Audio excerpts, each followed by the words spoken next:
Hello दोस्तों, आपका स्वागत है हमारे चैनल जीके मास्टर में। और आज हम लोग बात करेंगे बीपीएससी शिक्षक बहाली के तीसरे चरण का रिजल्ट कितने प्रतिशत आरक्षण पर जारी किया जाएगा। यहाँ बिहार के एडवोकेट जनरल पीके शाही के द्वारा शिक्षा विभाग और बीपीएससी को आदेश दिया गया है। चलिए आपको पूरी अपडेट बताते हैं। इससे पहले अगर चैनल पर नए हैं तो प्लीज़ चैनल को सब्सक्राइब कीजिएगा, शेयर कीजिएगा और लाइक कीजिएगा। देख लीजिए, यहाँ बिहार में फ़िलहाल पुराने आरक्षण कोटा से ही होगी भर्ती, नीतीश कुमार का हाई कोर्ट में जवाब।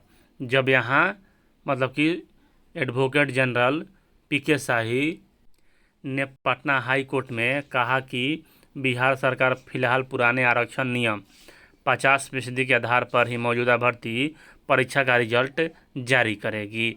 आगे कहा जा रहा है कि बिहार में 65% आरक्षण का मामला अदालत से अटक जाने के बावजूद बाद मौजूदा भर्ती परीक्षाओं का रिजल्ट पुराने कोटा के आधार पर ही जारी किया जाएगा। अब इसमें किसी प्रकार की कोई संकोच नहीं है और इसमें बीपीएससी टीयर 3 के बारे में भी दिया हुआ है। पूरा वीडियो देखिएगा तभी आपको यहाँ समझ में आएगा। इस संबंध में नीतीश सरकार ने पटना हाई कोर्ट में जवाब दिया है, यानी कि बिहार में विभिन्न पदों पर बहाली के लिए परीक्षा आयोजित की जा चुकी है या की जा रही है, जैसे हेडमास्टर, हेड टीचर, इन सब की नियुक्ति हुआ है 65% पर, लेकिन अब उसे घटाकर 50% किया जा रहा आरक्षण।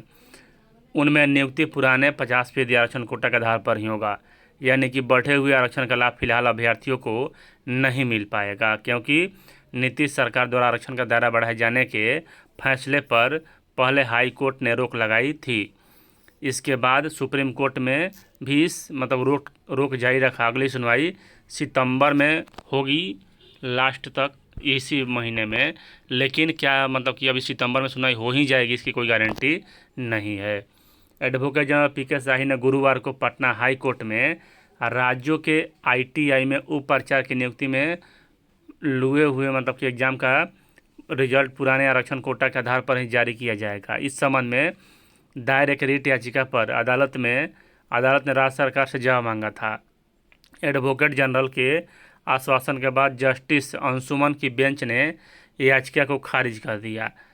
यह नियम नए आरक्षण नियम के आधार पर निकाले गए सभी भर्तियों पर लागू होगा। हाल ही में शिक्षा विभाग ने स्पष्ट किया था कि बीपीएससी शिक्षक बहाली परीक्षा फेज 3 में भी 50% आरक्षण फार्मूले के आधार पर ही नियुक्ति की जाएगी। यानी कि यहाँ एक अन्य केस में कि आईटीआई प्रचार में कि नियुक्ति के लिए विज्ञापन जारी किया गया था।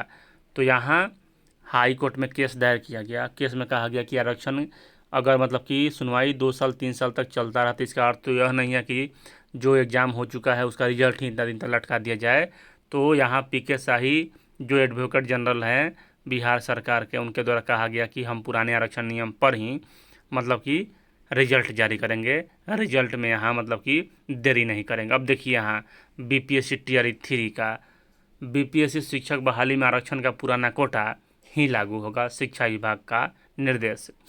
पीके शाही ने हिंदुस्तान टीम से बातचीत में कहा कि हाई कोर्ट ने उनका जवाब स्वीकार कर लिया है। यानी कि जब यहाँ पीके शाही एडवोकेट जनरल बिहार के हैं, इनके द्वारा कहा गया कि हम पुराने आरक्षण नीति पर ही वैकेंसी कि रिजल्ट निकालेंगे, तो हाई कोर्ट ने स्वीकार कर लिया। और जो अभ्यर्थी यहाँ हाई कोर्ट गए हुए थे कि मामला को लटकाया नहीं जाए, रिजल्ट जारी किया जाए, चाहे पुराने आरक्षण नीति पर चाहे नई आरक्षण नीति पर, तो कि हाई कोर्ट ने इसे खारिज कर दिया, क्योंकि अब सरकार मान गई है कि 50% पर ही रिजल्ट निकलेगा।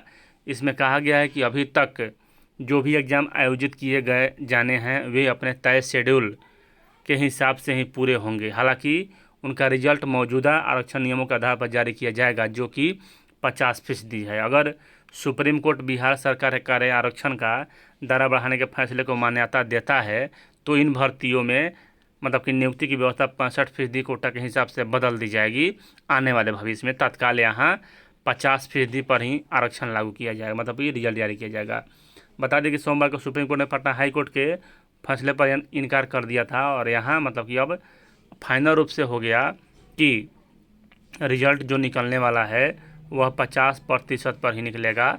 सुप्रीम कोर्ट में डेट आने के बाद भी सुनवाई नहीं हुआ है, तो इसका अर्थ है कि मतलब कि कभी भी सुनवाई मतलब कि 2-4 महीने और लग सकते हैं, और तब तक यहाँ रिजल्ट आ जाएगा। रिजल्ट में कोई रोड़ा नहीं है आरक्षण का। बाकी यहाँ आप लोग चैनल पर बन रहे हैं। वीडियो देखने के लिए धन्यवाद।